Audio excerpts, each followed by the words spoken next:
ဖုန်းလိုက်နေတော့မီဘူးကွာဟာလူရဖုန်းဝင်ကွာဒါဟာဘလူးတွေချိန်ပြီးသားပဲဟာမစကြော 잠시 후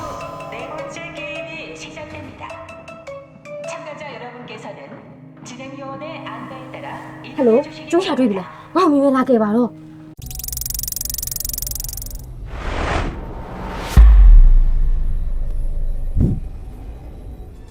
3 သိန်းဝန်းကျင်နဲ့ battery ampere များများလဲသုံးလို့ရမယ်ဖုန်းလိုင်းနဲ့ internet line မရှိရင်တော့မှဖုန်းပြော message ပို့နိုင်ပြီးတော့နေ့စဉ်တူကသုံးလို့အဆင်ပြေစေမယ့်ဖုန်းနှလုံးကိုပြောပြပေးမယ်နော်3 သိန်းဝန်းကျင် budget ဖုန်းတွေထဲမှာအကောင်းဆုံးရွေးချယ်မှုဖြစ်လာစေမယ့် Nubia A36 နဲ့ A56 ကတော့ 6.75 inch မျက်နှာပြင်ကျကျနဲ့ 9000 ampere battery ကြောင့်အားခံပြီးတော့လူကြီးလူငယ်မျိုးပေါ့ပေါ့ပပနဲ့အသုံးပြုနိုင်မှာပဲဖြစ်ပါတယ်